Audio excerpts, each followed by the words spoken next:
And today's guest on the Financial Planner Live podcast is Mike Jones from We Are Better Happy. Mike firmly believes that businesses are the solution to the mental health and wellbeing problems in the UK. I talk about my career journey and what part wellbeing and mental health has played in that. And we talk about what leaders, business owners can do to improve the cultures of their business and attract the right talent. An excellent episode for anybody who's looking to improve their overall well-being. I hope you enjoy.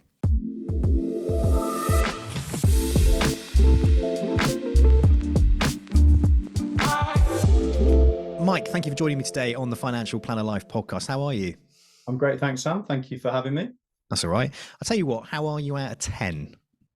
Oh, good question. Probably I'd say about 7. I've just come back from 2 weeks of holiday. So I have the kind of holiday blues after, where it's kind of like try to get back into normal life and growing your business and doing all the good stuff you want to do. So I'm just finding my feet, 6, 7.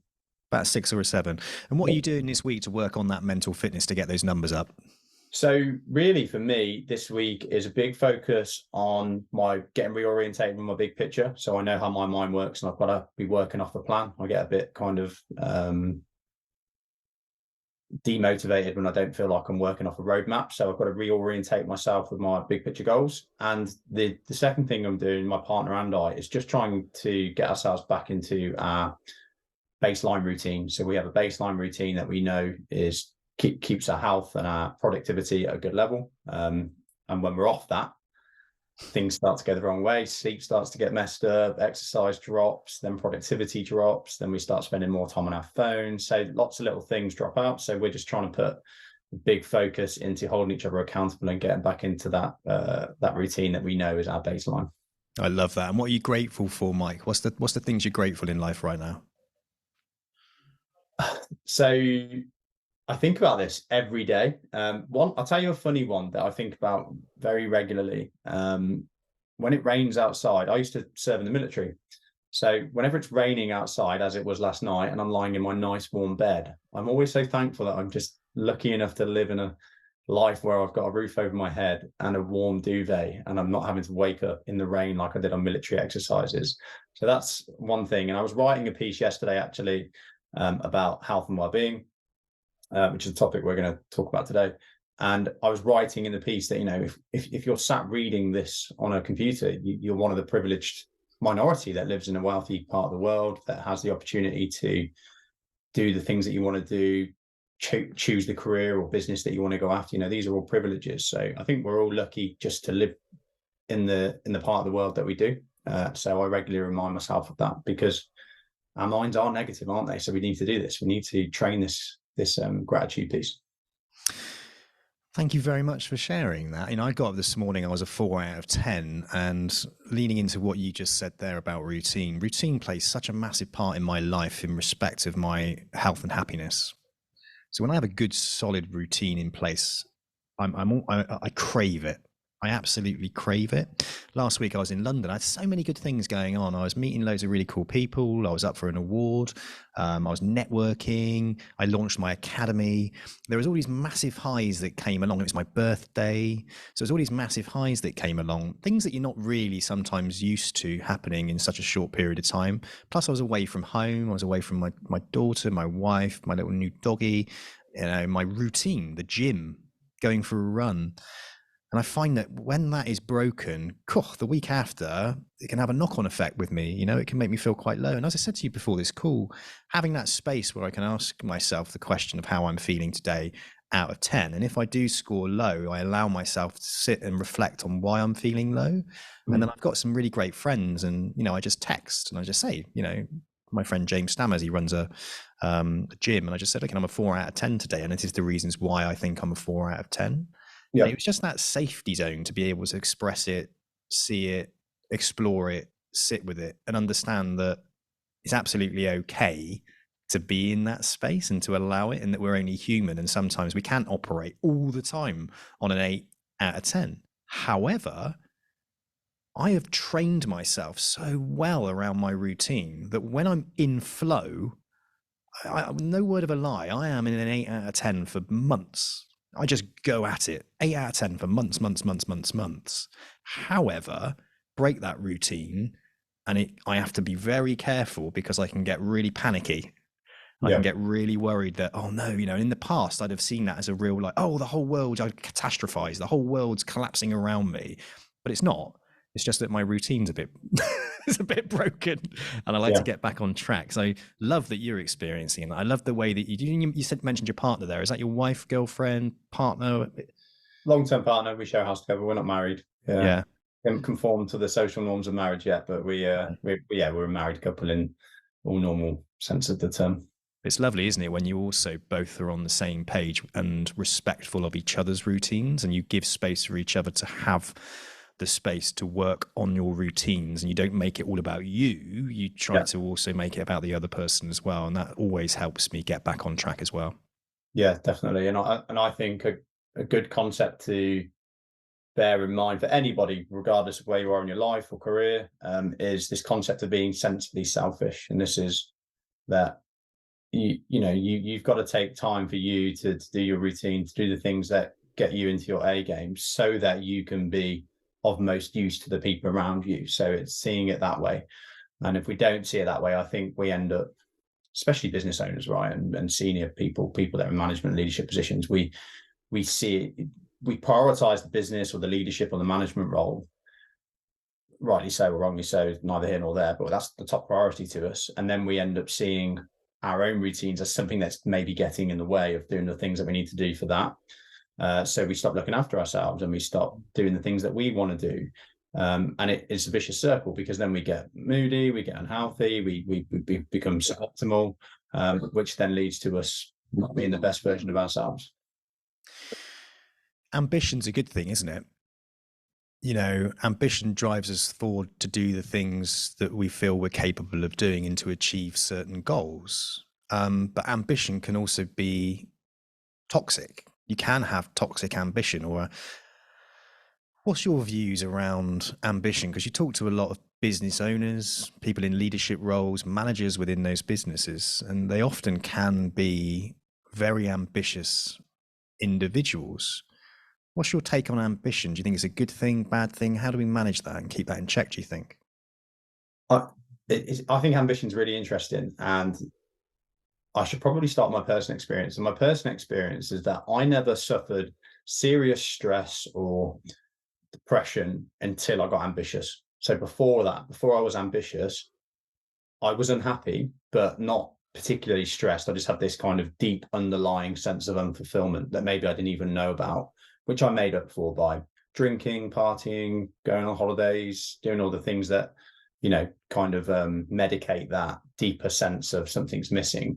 But the reality is that until I got ambitious, my life was less stressful. And I think that's where a lot of people sit. I think they've got this potential inside them, and this maybe subconscious voice telling them, go and do your own business, go and change your career, go to this place, do that thing, write that book, whatever it might be. But they know that's going to be hard work, so they just stay put. And I think it's a slow burn. I think if you don't pursue your ambition, I think it's less stressful in the short term, but I think in the long term it really grinds you down. So then obviously the thing that we're taught, and rightly so, is to get ambitious, right? It's to get clear on what you want to achieve. It's to go after the big goals, to make your life meaningful. And most of the old literature that you read, whether it's religious or philosophical, says that, it's pursuing your goals that's going to give meaning to your life, and it's going to be hard. And I think that's the bit that's probably played down, that it is going to be hard, not just, hard to achieve the thing, but it's going to be mentally challenging. Here comes my dog to make sure that we're authentic. It's going to be mentally challenging, and draining and more demanding than anything you've ever tried to do in your life. And if you don't handle that in the right way, it can very quickly become a severe negative in your life. So I think ambition is important, but we've got to understand that you can have too much of a good thing, and most people probably make that mistake, from what I see, myself included, and I think you have as well. No, 100%. It's interesting you say that. I always had that burning sort of ambition inside of me to want to be in a better position than I was.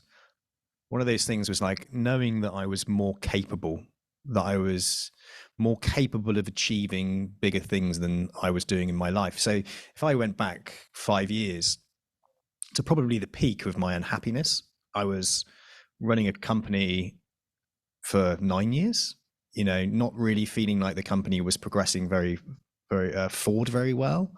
I was heavy drinking, not daily, but definitely binge drinking, which on a weekly basis once is damaging massively to your motivation and energy levels and your self-respect and the feelings of who you are.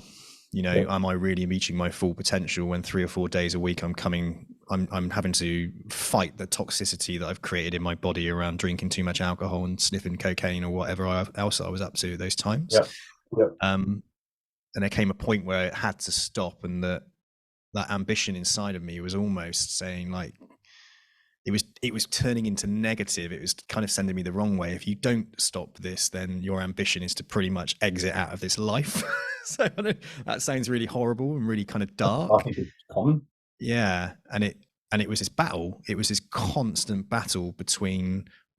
I was hugely ambitious even when I was in my lowest state. Does that make sense? I was Yeah. like, and it was just really, really frustrating. And it was interesting because I was, things have to change when you're in that place, and you need to start looking at the things that are starting to create toxicity in your life, and you need to look at them and reflect on them, and you need to be accountable for them and start removing them. For me, one of them was my drinking. I was like, over drinking. I was abusing my body. I was stuck in a really bad habit around that. And it was also, as I learned when I went through like a 12-step process, it was medication for me. Yeah. It was dampening down those voices inside of me. It was trying to mask the trauma and the pain that I'd been feeling from a really young age around other subject matters. Yeah. And that was a really interesting time of my life. But yeah, it's just weird because I just want to get onto this subject around ambition, because you've got people who are running businesses, they're employing people.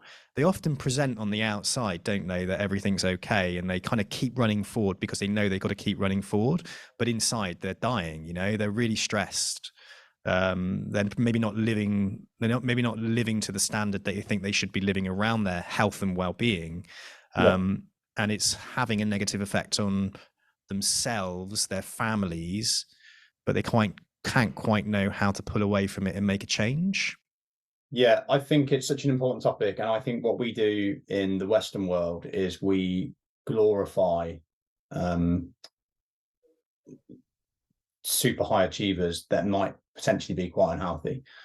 So there's many high achievers that the very reason that they're high achievers is because they live quite an unhealthy lifestyle, and they drive themselves maybe not for the right reasons. I mean, Alex Hormozy's quite open about this. He's like, super famous now through social media, and he's a very wealthy, successful businessman.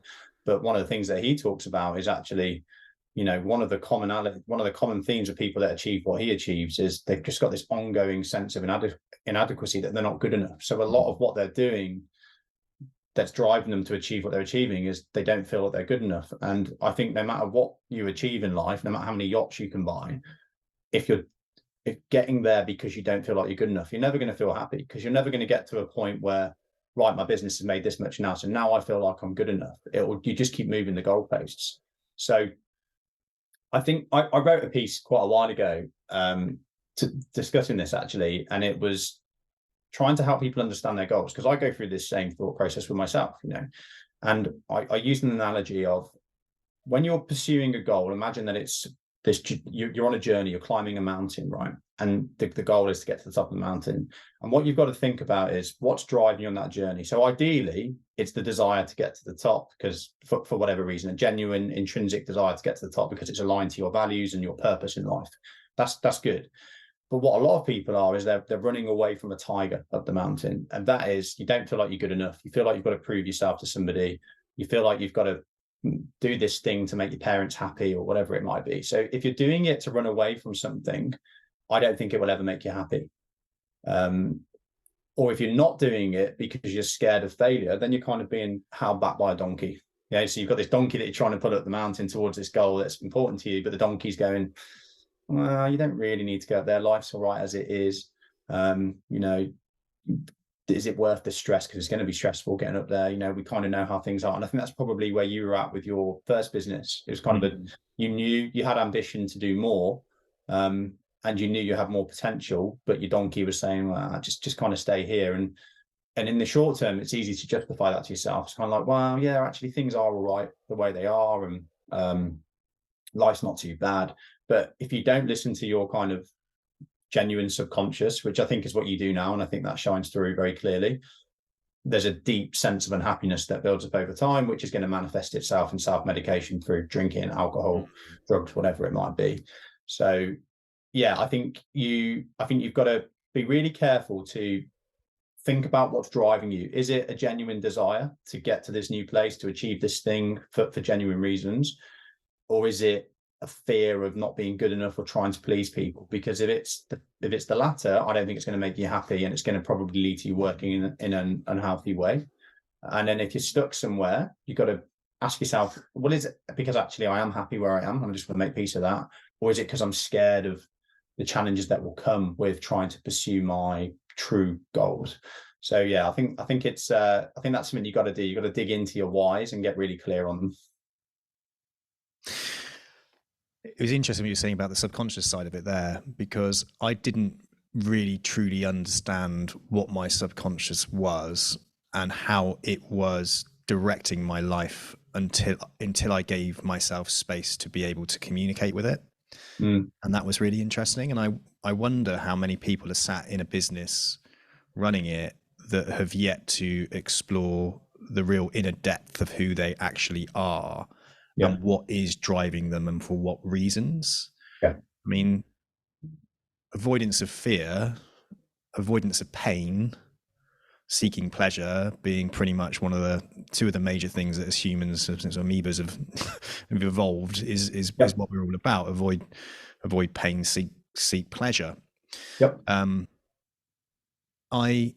When I gave myself that space, so like, for example, I'm going to go back to like the not drinking side of it, because there was ambition there, but it was all in the wrong places. And I couldn't quite put my finger on how to do things and how to focus and how to drive forward. You can imagine, right? One week you feel fantastic. You go out and get drunk because you feel fantastic. And then you start the next week thinking, oh my God, all those things that I built up, all those things that I said I was going to do, now I feel like shit. How am I going to do them? So when there's something toxic in your life that's impacting you negatively, you have to remove those toxic things to be able to give yourself that space to even be able to then communicate with your higher state of consciousness, that part of you that is communicating with you and driving you forward on autopilot. One of the interesting things that happened to me is that when I stopped drinking and I removed anything which was medication, if you like, that was cannabis, that was everything, right? So I removed it all from my life. What I found really interesting was I had an emotional age of like 15. It was like I was still a kid. Yeah. In my head, all my thinking was like childlike. It was like my emotional age was not that of a 35-year-old or 36-year-old that I was at the time. Yep.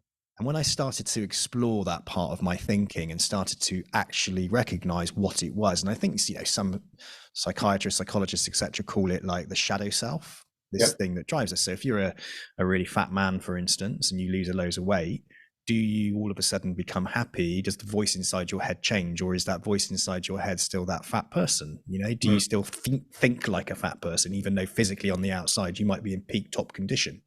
And it was when I went back and started communicating with that sense of who I was inside and gave it a name and gave it a face and gave it an identity. It was like I recognized it was like a scared version of myself. It was like a young, scared version of myself. And the first picture I gave myself when I looked at it was it almost looked like Gollum from Lord of the Rings. And then when I developed this relationship with that part of me, I started to show it compassion and love and kindness. I started to listen to it a bit more and to hear and to understand what its pain points were and what its fears and what its worries were. And then through that kind and loving relationship with myself, that age of my inner self, my inner child, if you like, became older and older and older. And I do feel like where I am now, I've caught up, like emotionally, my age has caught up to where I actually am. I feel 42 years old. I feel like a dad. I feel like a business owner. I feel exactly where I should be in life when I built that relationship with myself. Do you often come across, do you come across that in when you're working with business owners? Do you feel like some business owners can be so obsessed and addicted and driven towards trying to make their businesses a success that they're not actually looking at themselves, their subconscious, their inner child? Are they not actually fully connected to who they actually are? Yeah, there's two really important kind of things to pick up from what you've just said. So the first is, and I'll return to this, is what you've done with yourself and what you've explained there through the golem analogy is a very effective psychological method called labeling. I'm sure there's lots of different ways to name it, but there's a process that's helped me immensely called acceptance commitment training, which I learned from a really good psychologist called Ross McIntosh, and was made famous in the book The Happiness Trap. So I'll come back and discuss that very, very shortly, but that's a very powerful technique that I work with business owners and managers and leaders on, because this self-awareness piece, which you've just kind of explained in detail, is vital, right? It's vital to happiness and performance in life. And it's the second point I'd go into is it's something that we really neglect in the Western world. When I left the military, I went and lived on monasteries in Thailand and Nepal, and I taught kids English in Nepal, got to live on the monastery, teach the kids as a volunteer, and I got to live on a monastery and study Buddhism and learn that way of life. And something that really fascinated me was Nepal's a very poor country. I think it was one of the poorest countries in the world at the time. I don't know if it is now, but it's a very poor country. Kids live on monasteries essentially as what do you call it when they're away from home? I can't remember. It's like a boarding school, but it's kind of also like many of them are adopted by the monastery because their families have passed away or whatever it might be. So the school acts as a kind of foster care / boarding school. So there is kids there that have got money, but a lot of them haven't got money. So it's a poor country. And what I realized was maybe the quality of logical education, if you want to call it, that they're getting isn't what we get over here, nowhere near. But every day they start their school with meditation and mindfulness, and they work on the mind and learn about the mind and learn about different thoughts and how to recognize thoughts and positive thoughts and negative thoughts, and how their thoughts affect your feelings, and your feelings affect your emotions and your actions. And I remember thinking to myself, I'm in a poor country with many of these children that have got no money, and this education they're getting blows the socks off ours. So maybe not in regards to maths and the sciences, but in regards to emotional intelligence and the skills that are going to help you thrive internally in life, they're really kind of miles ahead of us. So I think it's something that we really neglect in the Western world, and I think that creates a lot of challenges. It's probably one of the reasons we have so much poor mental health and depression, because we live in this time where you've got choice and freedom to do whatever you choose with your days and with your life. And I know there's still people suffering and struggling with financial issues, but generally, you and I were talking about this before the podcast, the quality of life today is just so much better than it's ever been before. And the choices we have are unlike ever before.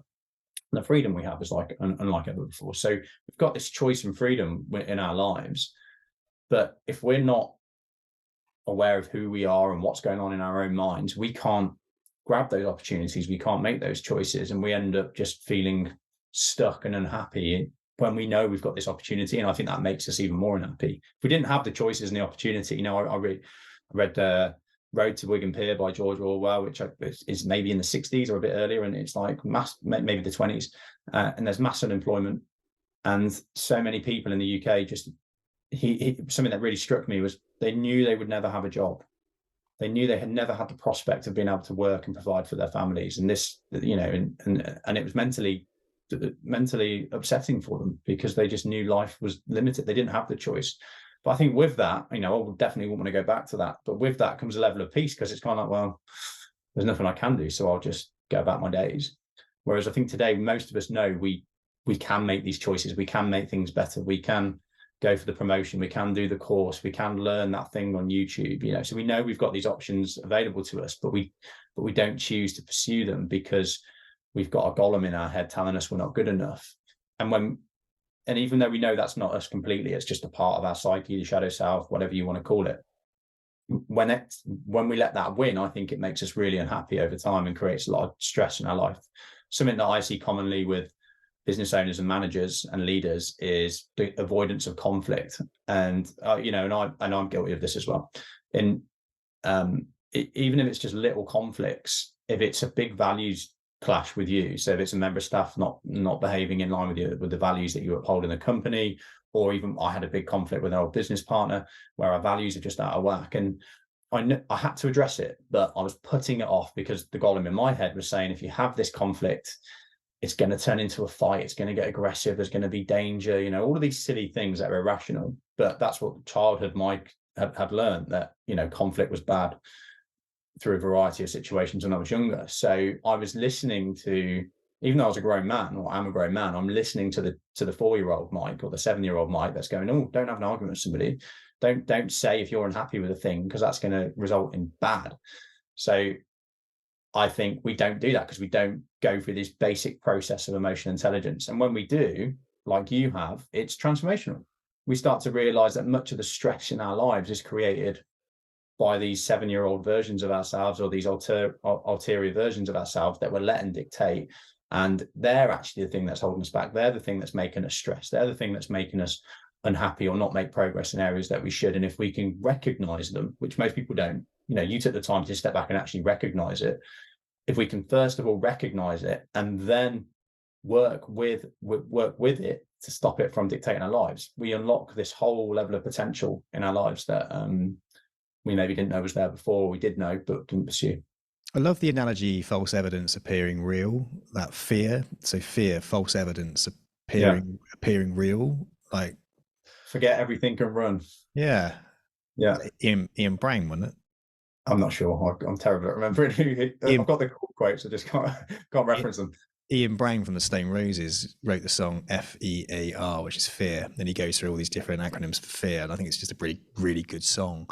But that false evidence appearing real, that monkey part of the brain or the shadow self, that primal instinctive side that's telling you to run away from what you've experienced in the past has been pain. I grew up with an alcoholic dad who was just constantly on your case and shouting at you, or if you put a plate in the wrong place, then you were in trouble. So you were always looking over your shoulder. Really, you'd hear a car pull up down the driveway, and instantly you think, "What have I done wrong?"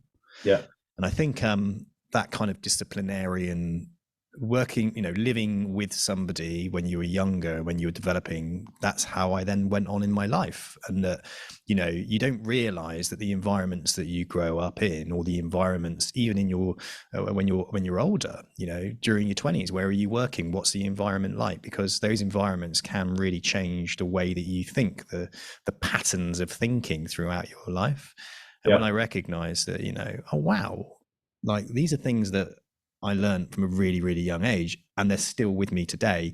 So when you said about the conflict side, we all don't particularly like conflict, I guess, because as human beings, a conflict really, from a primal perspective, is like, do I engage, or do I fight, or do I run? And up comes the blood pressure, up comes the dilation of the eyes, the cortisol is released, and it's engaging and it's uncomfortable, and people don't particularly like it.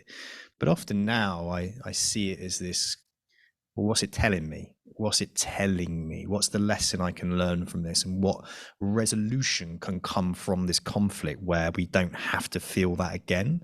Because conflict for yourself is uncomfortable. And especially as a business owner, you've got a team of people, and we have this idea that we want to make this place that we built, this office, this company, so perfect that everybody joins.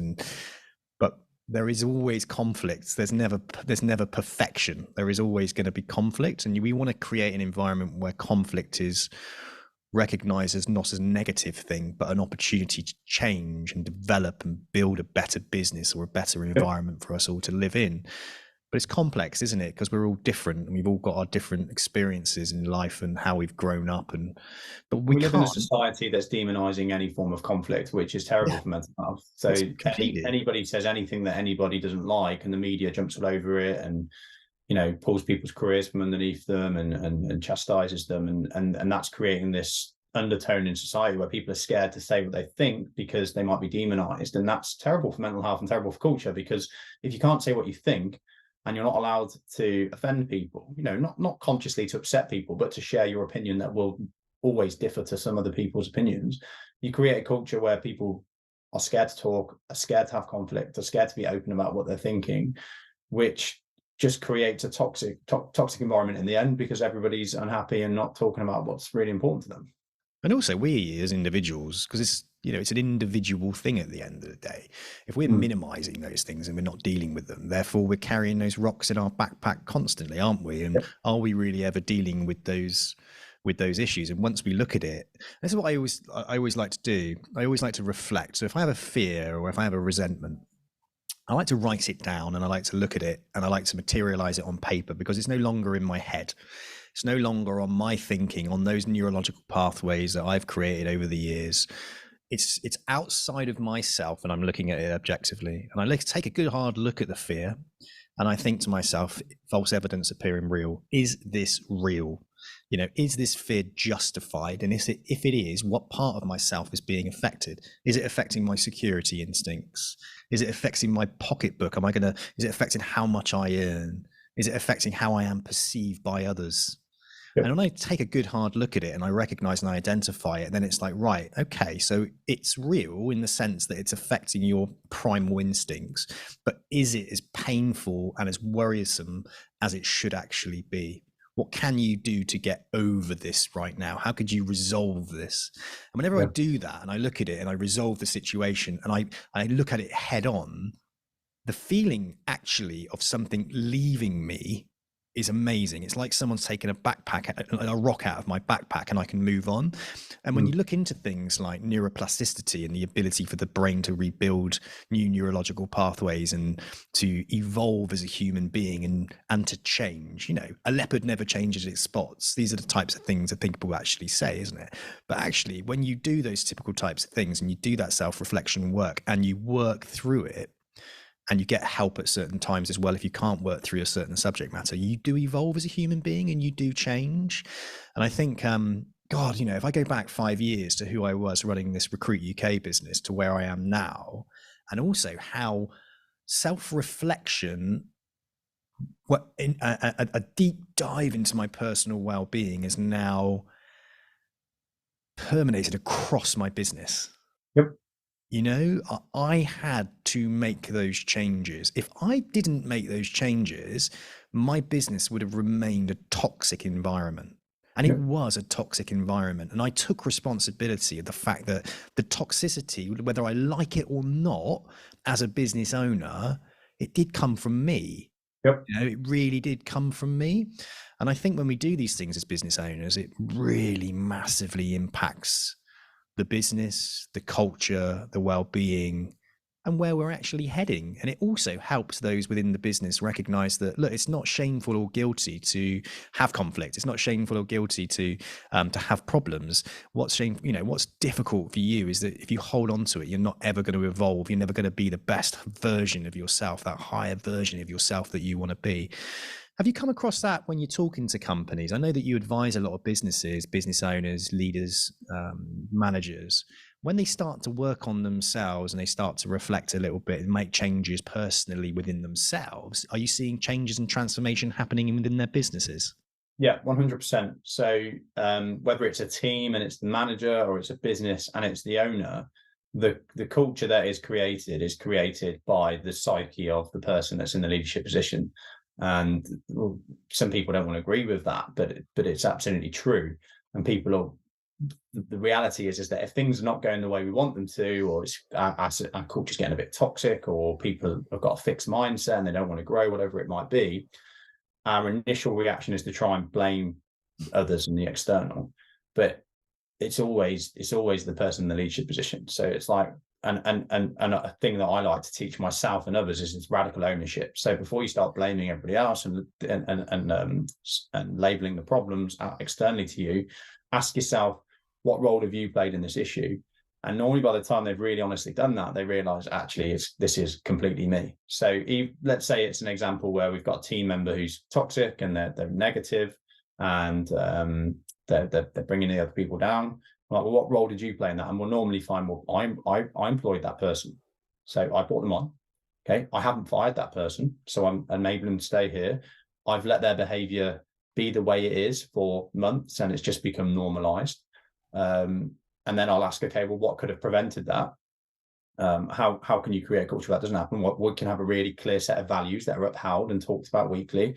Do you do that? No. Okay, so there's another thing that you haven't done that's enabled this thing to happen. So the reality is that for Sam to create the culture that he wants in his business, he's going to have to go through conflict, because to make a thing, to be in line with your values and to make a thing happen, people are going to fight it, and you're going to have to fight back in a positive way. But most of us don't want to do that. And before we get to management or business ownership or leadership positions, we can get through life quite successfully without having really to have too much conflict. Because if we're not in a management or leadership position, as long as we can do a good job, we can do pretty well for ourselves. We can get promoted, we can earn good money, we can do a good job. But as soon as people step, and this is a big thing that I see, that, and I saw it in myself, the unique mental health challenge of jumping into management, leadership, or business ownership, which is both of those things combined. Because if you're good at your job and you know you're good, or other people recognize you as being good, the natural stepping stone is to go to doing your own thing, doing your own business, or being a manager within the business, or being a leader within the business. And what we think is, well, I'm good at my job, so that's going to come really naturally to me, because I'll just keep being good at my job and get other people to come and do it with me. That's what we think. But the reality is we're going to have to take risks. We're going to have to make decisions. We're going to have conflict with people that we've never had before. We've done quite well in the past just by getting on with everybody and avoiding the issues. Whereas once you're in that management and leadership position or business ownership position, if you avoid the conflict, it's just going to create toxicity.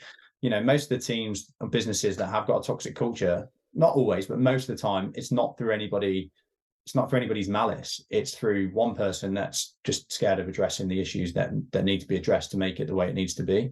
So even if you don't have a team, for example, and you start your own business, say as a financial planner, you're going to have a vision of the unique way in which you want to do it, and it's going to be different to the way other people do it, right? And that's what your kind of psyche telling you, and your values are saying, right, I'm going to do it this way, it's going to be incredible. And then you're going to get into it, and the world's going to fight you. It's going to try and push you back to doing it the way everybody else does it, and trying to do things in a new way, as you're going to know with the things that you've done. It's going to take risk, and not everything's going to work, and you're certainly going to have failures when you try and make this new thing a reality. And all of that brings new mental health challenges. It brings internal conflict. It brings risk.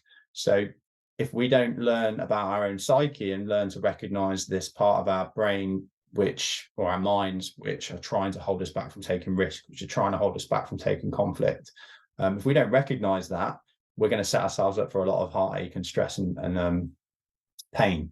Whereas if we can create a healthy relationship with that, you can achieve incredible and wonderful things. But I really think that, not just business, but management and leadership is just extreme personal development in disguise. Like, it's not business. It's, can you learn about yourself and win the battle? That's what it is, really. It's, the business is, or the management position is actually second to that, because if you can win that battle, you'll do well. If you can't, you'll suffer. It's interesting what you said there. And we've made this mistake as a business. And I think a lot of small businesses make the mistake that when somebody is performing well within your business, you just think, well, I'll put them into a leadership position, or I'll make them a manager. Yeah. And we've been held back from the growth we could have experienced as a business. If I look back on my 15-year career, we could have progressed so much quicker if we didn't put some of those top performers into management positions away from what they were really, really good at and where they actually lived. Because there's that idea that ambition and success and prestige is wrapped up in what like a manager or a leadership role is. Well, that's what we aspire to be. Because if I'm a business owner, or if I'm a leader, or if I'm a manager, the prestige of it shows that I've made it and I'm respected. And I don't know whether or not it's for everybody. Well, I'm pretty damn confident that managing people is not for everybody. And I think we look at the wrong things. Like, someone writes the most amount of business, therefore we make them a manager. And actually, I've damaged people in my business by doing that, because all of a sudden then you put this undue pressure and stress upon them without any training. They don't have any experience of doing it. And all they've really ever done is built a system of how to be a success as an individual, not as a leader and as a manager.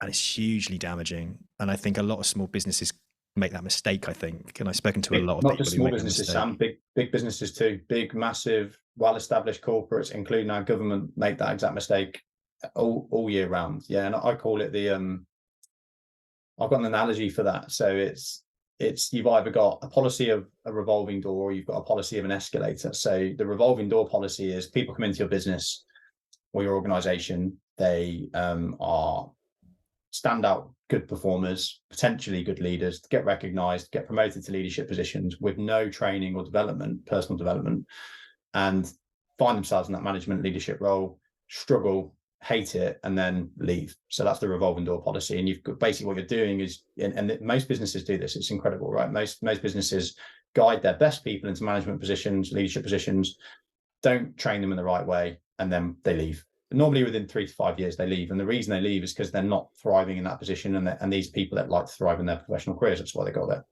Same with, and I think it's the same with business owners. An escalator is more of, right, okay, we've recognized these people, they're good performers, they're pretty good with people, potentially good leaders, managers, whatever it might be. So instead of just putting them into that position and guiding them back out of the company, let's help them develop into that role. Because I mean, you're testament to this. If you develop somebody into that role, whether it's business ownership or leadership, they can thrive even more. It can be even better than before if we develop them into that position, or you develop yourself in that position. It can be better. And this is what everybody sees. They see the best of business. They see somebody's got a good name for themselves. They're in demand. They've got good work-life balance in theory, making good money. So we see that, and that's definitely a potential. And even outside of business ownership, management and leadership, if you're a good manager, you can actually have better work-life balance than before, and you get paid more money to work less because you're effectively leading a team. And that's not a secret. It's not a conspiracy. It's just, if you're a good manager, that's the payoff. You'll get better results by working less through leverage.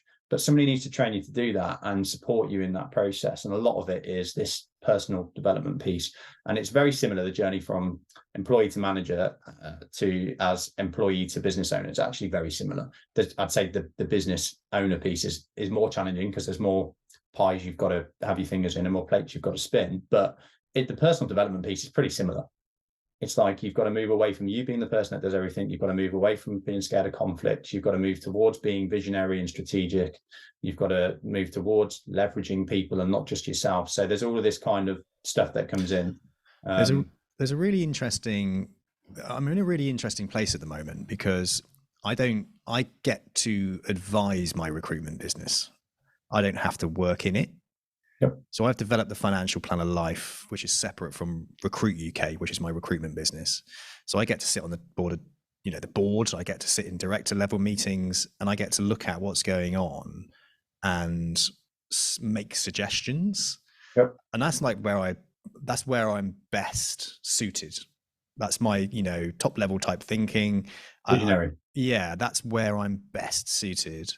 And I'm really happy about that. One of the things that we've developed over the years, and it's always a kind of tweaking, and I think we're ready for another tweak, and that is where you've got that career development framework. A career development framework is often based on the competencies that you are evidencing that suggests that you can do your job, and the results that each stage of that career development ladder actually gives. So say, for example, you're a recruitment consultant and you start out as a resourcer. That means all you're ever doing is really finding candidates for jobs. You're not going out and winning the jobs. So it's not like a 360 recruitment role. Now, within that, you can deem your success being how many candidates you've generated that have then been placed into a job, which creates a certain amount of fees.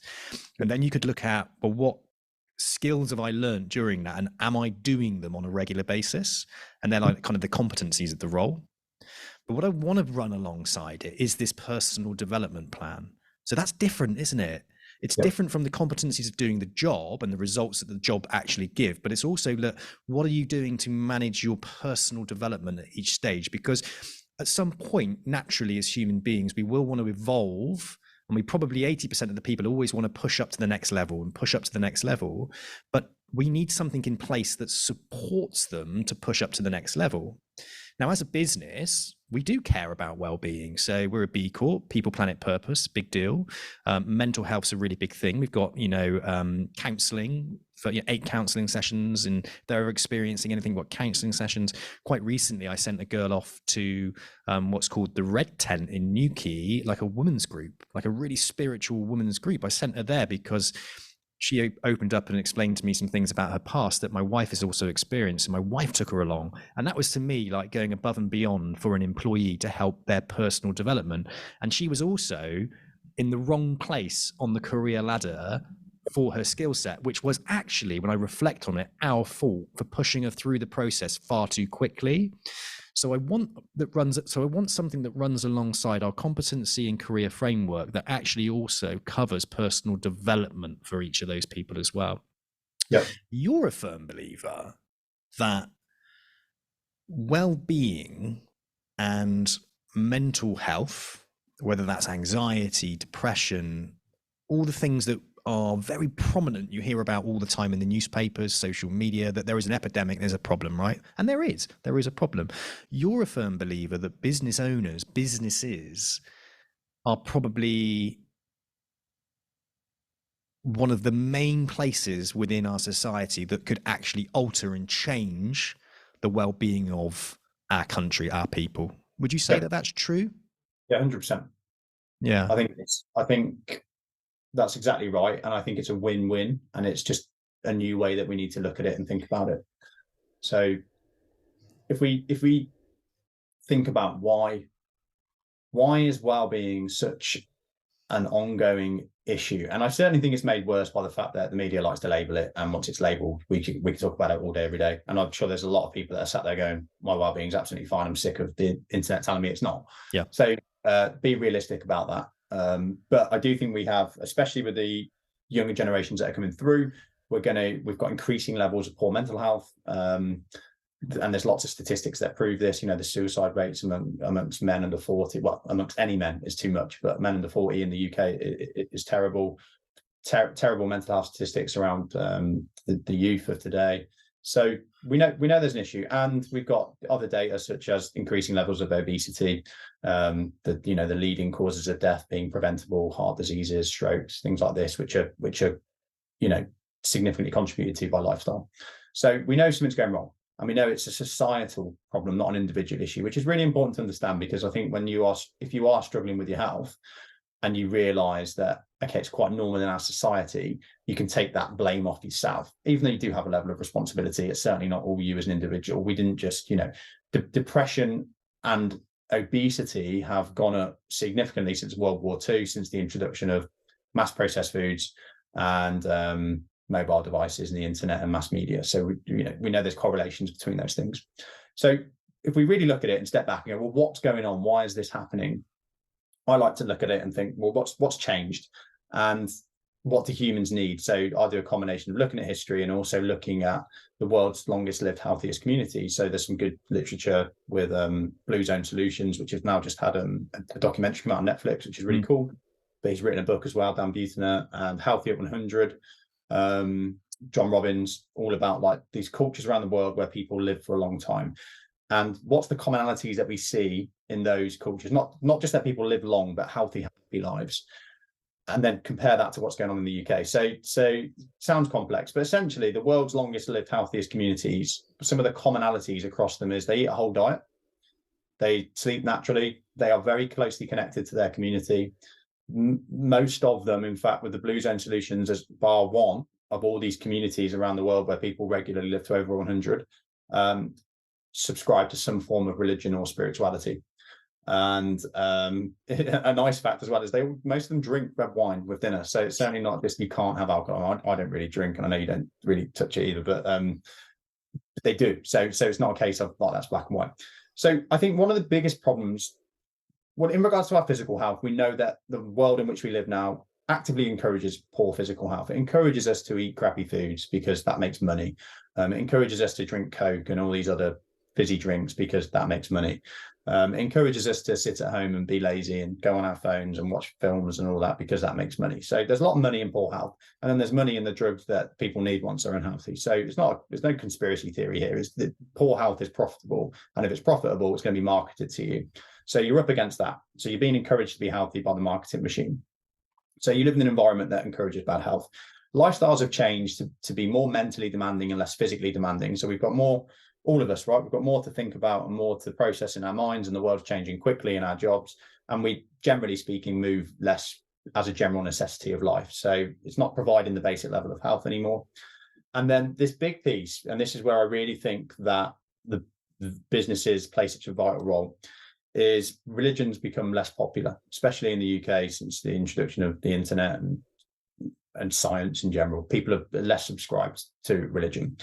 Now, whether that's right or wrong is neither here nor there, but I think all humans are spiritual beings, and we all crave some higher level of purpose in our lives that's not just us. You know, when we crave to work towards something that's more meaningful than us. And I think we used to get that through our religion and our local community. We used to get kind of that religious piece, which gave us this higher thing to work towards. And we had a local community of people that were probably involved in the same thing. So we had that connection, that counseling through talking to people, and a group of people focused on the same thing. And I think that's the actual linchpin of good health. You know, we can talk about what you should do in the gym and what food you should eat all day long, but I think if you haven't got a reason to be that's higher than you, you're not going to do that stuff because you're not going to be very motivated.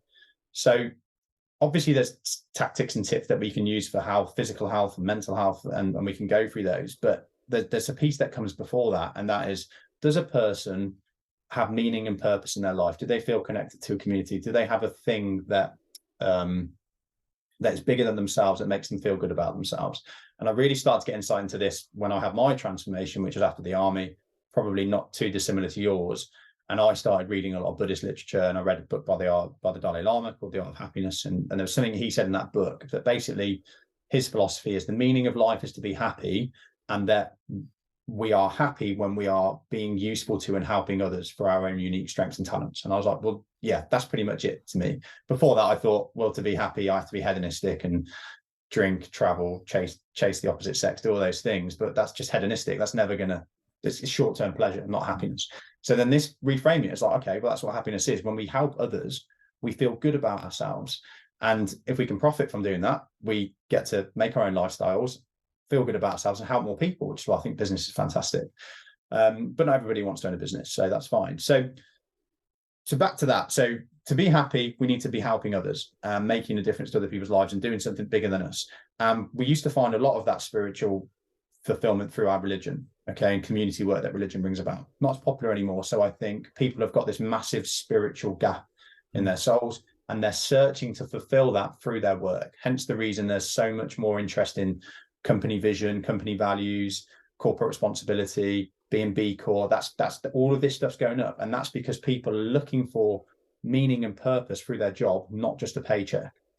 So that's really important. Number one, it helps you recruit people, but number two, when you give somebody a job and you show them how the job that they do is making a difference, whether you're a financial planner or you work for Oxfam or you're an ice cream man or person, you know, you're making a difference. Doesn't have to be world changing, but if you're making a difference, then you need to communicate that to your people, and it gives them a reason for being. I do a lot of work with Travelodge, and people might just say, well, they're just a budget hotel, but they're giving people affordable travel. So that's making a difference to people's lives. That can make a difference to somebody's work, to somebody's holiday that they have with their family. It's a big thing.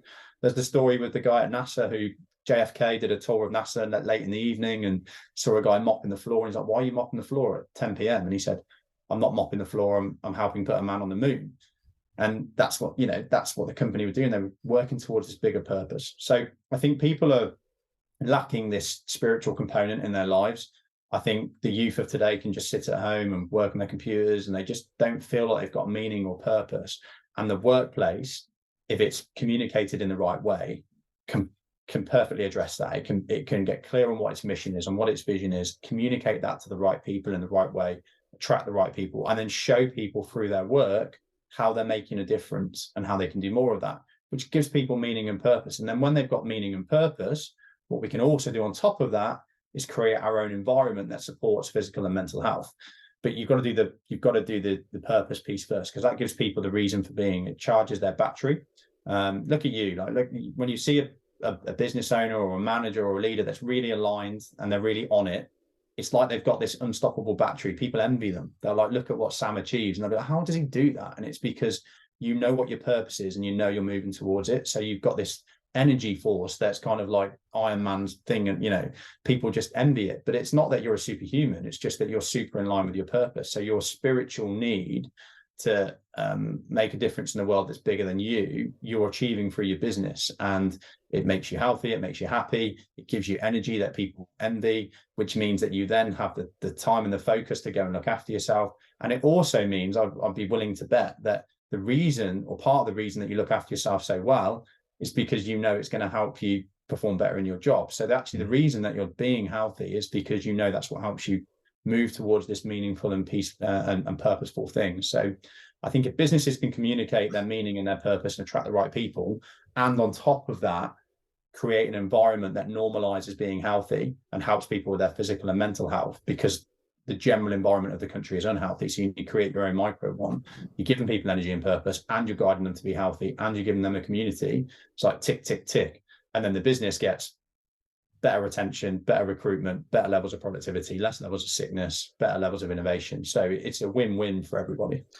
Very interesting. So many good things to dissect there. You covered so much that it's like, that's exactly the journey that I've been on. Purpose-led work for me has been transformational in who I am and how I feel about life, how I feel about people, how I feel about employees, and how I feel about the clients I work with, how I feel about the listeners to this podcast.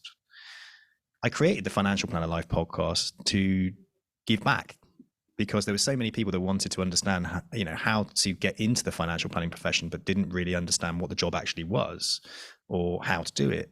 So by bringing people on at varying stages of their career, sharing their experiences, the ups, the downs, the reality of the job that they do, then inspires my listeners to then go, do you know what, I'm going to move forward. This is for me, or even helps them make a decision that it's not right for them. So for me, it was like there was a bigger purpose at play. And I spent 2 years building the podcast and just interviewing people at a cost to myself. A byproduct of doing things for purpose is you can make money out of it. Yeah. And this is essential. And it's another subject, but I think a lot of business owners, this is something you've got to be careful of, right? So you can listen to that massive monologue that I've just given, and it's going to excite people, and they're going to be like, right, this is what I'm going to do. I'm going to go and do my financial planner business. It's what my purpose is.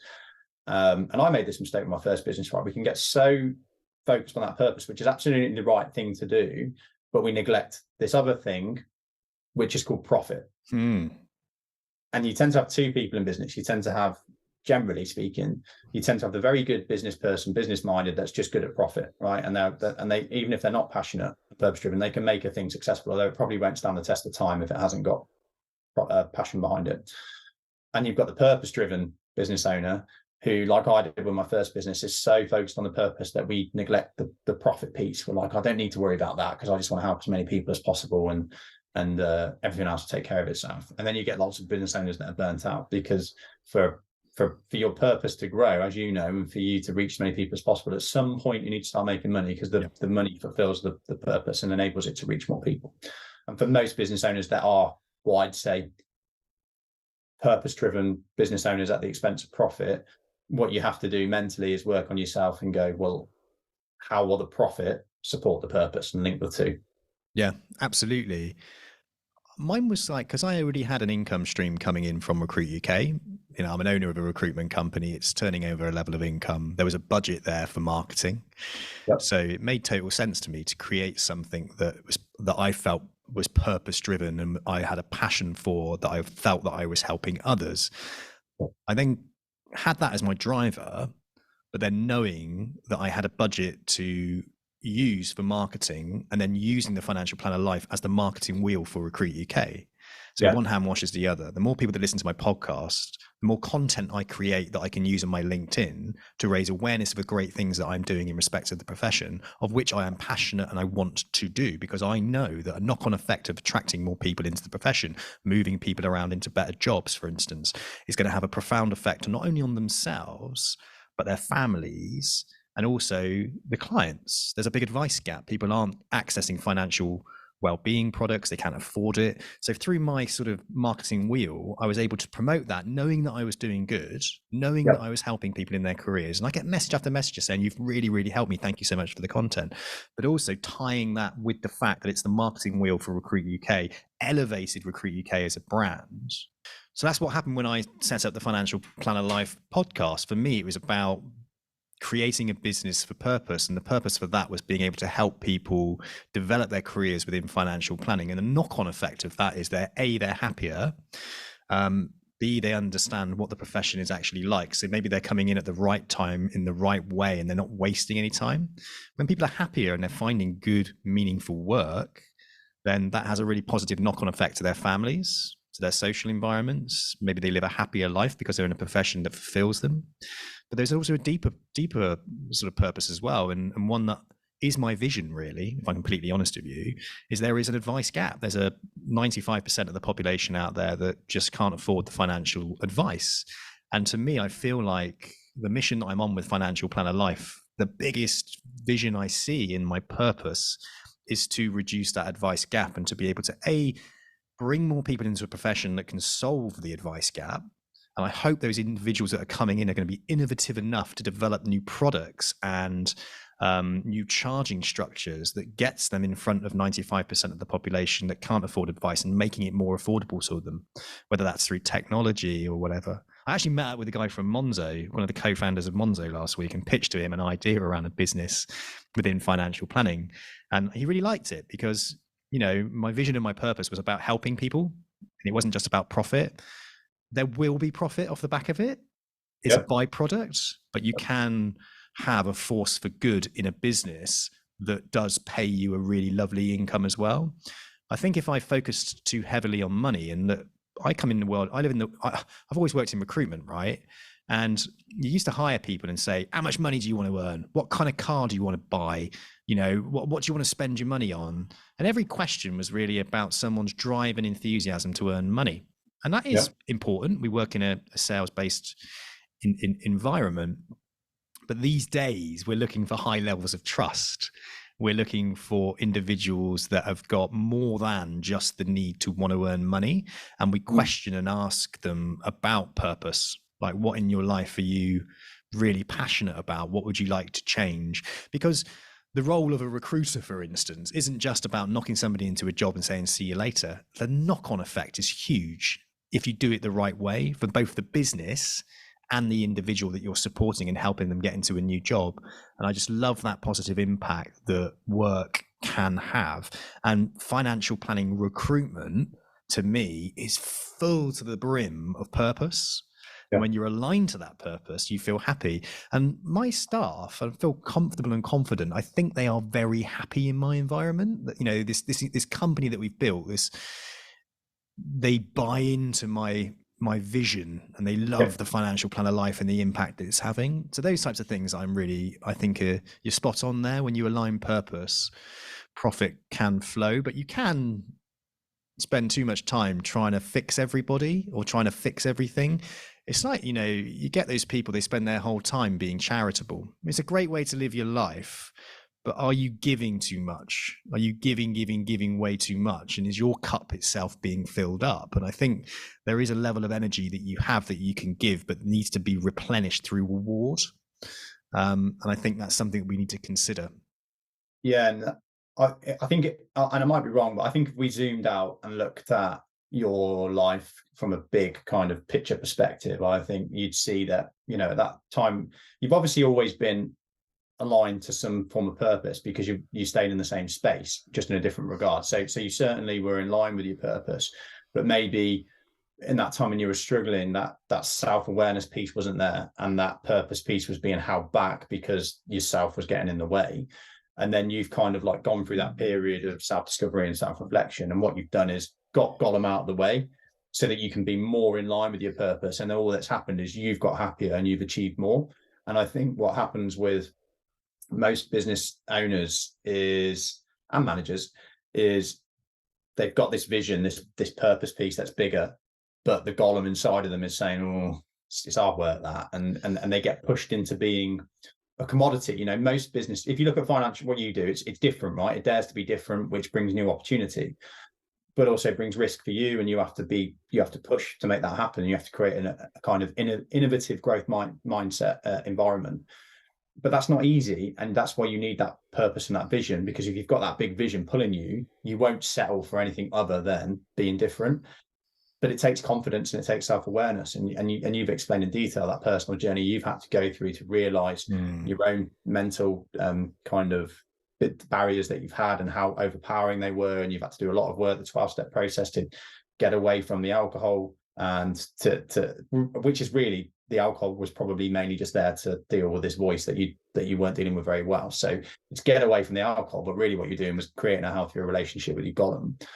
I think most business owners don't go through that, and that's what ends up is their businesses get fit into a commodity bracket. They just look like all the other businesses, even though they know they could be better, but the golem stops them from trying to be better. They end up in a commodity. They can't really charge what they need to charge, don't get the opportunities they want, then they're just stuck in the business, and then they kind of like they resent their passion. Because I listened to this passion of mine that wants to go and start this business, I made the jump, but now I'm stuck in this thing that I don't really like and I know could be better, but it feels too scary to go past it. So I'm just going to stay here and then drink and work just as hard as I did in a job and get paid less. I think, you know, one of the things I do reflect back on, like, what were the most impactful things in my life in respect of how it's had a positive effect on my business. And I would 100% say that altruism, being able to go out and help somebody else without any financial reward, reprogrammed my brain. It massively helped me. And I did that through, like, for example, so I did a 12-step process, right? So part of the 12-step process is that you have to go and help somebody else through the 12-step process.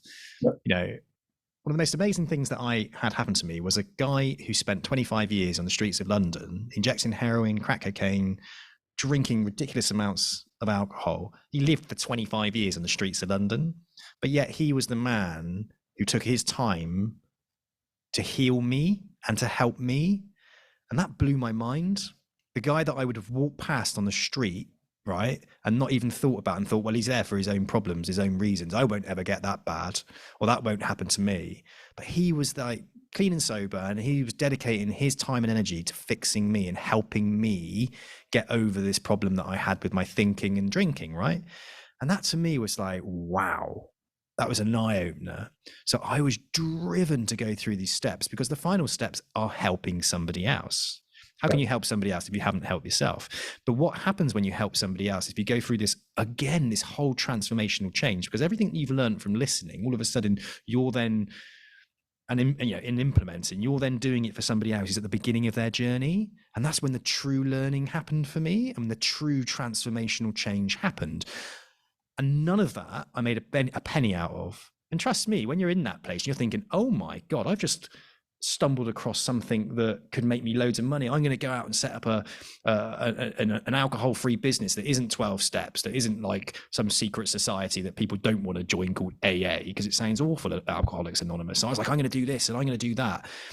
And actually, as time progressed on, it was just like, why am I trying to help like 1,000 people when I can help one person and be the best and really be that coach to that individual and really help that person? And the transformational change that happened with those that I helped, two guys I helped, but the transformational change that I've seen in their lives is so amazing. It's incredible. And I just think to myself, none of that cost me anything but my time. But the journey and what I learned during that journey was life-changing for me. And then that was the thing that drove me forward to create Financial Planner Life and push forward with it in that way and have that purpose-led approach to business. And then a byproduct of that is that there is an income that you can receive from having purpose. And then it's in putting that into the business, which I went on a B Corp journey. So people in my office have got a certain amount of time per month to go and give their time to charity and be altruistic. Yep. We say go and do it. We raise money for charities. We work in partnership with Talk Club, the men's mental fitness charity. That's a really important one for us to work with. So as a business, altruism, I think, is something that will drive your business forward. Find something where you can give up your time and help somebody else better themselves. Yeah. and do it because you genuinely want to. And perhaps you have a skill set that can help that person progress forward in life. And And that what was what I guess drove me with Financial Planner Life. So I know a lot about financial planning and recruitment and careers. Some people don't. How can I help these people? And that's what I did. I created that, and there was born this product, this service, and it's going great guns now, and I'm really, really happy about it. But that was a life-changing moment when you stop thinking about yourself and you start thinking about somebody else. It's like, it's immense. Yeah. And it's the best way to learn, right, is to actually help somebody else. Like the teacher learns through teaching. Yeah, it was powerful, and I think it's a great thing to put into business. And it comes back to that Dalai Lama piece that I said, that ultimately, the aim of our life is to be happy, and we are happy by helping others. So, however, if you can do that personally and through your business, then win-win. Absolutely. We're going to end it there because we had a good conversation. Yep. And we've had a good overview of like well-being within the workplace. This is what you do. This is your bread and butter. You help employers, leaders, managers within business look at themselves, their reasons why, and get companies to recognize how their businesses can improve if they invested in the well-being of those leaders, managers, employees. And that's what you're doing. So if anyone's listening to this and wants to reach out to Mike, and perhaps you can introduce them to your boss or the owners of the business to say, look, we need to work on our well-being. Here's a chap who can come in and start to do that with us, and they can reach out directly to you. Where can they find you, Mike? So LinkedIn, Mike Jones. I think it's Mike Jones 3 actually, because there's lots of Mike Joneses. My parents blessed me with a very common name. And also betterhappy.co.uk. So that's the base, that's our base website, which has got a lot of information on, and the ability to contact us through the site. Fantastic. Mike, we're going to record also some extra content specifically for our academy. So if you are interested in hearing that extra content and you are considering the qualifications and the skills-based training required to become a financial planner, administrator, power planner, or mortgage and protection advisor, you can do that within the Financial Planner Life Academy. And we're going to start recording some extra content with our guests on the Financial Planner Life podcast for our academy community. So go and check that out if you're interested in a career within financial planning. Cheers, Mike. My pleasure. Thank you for having me.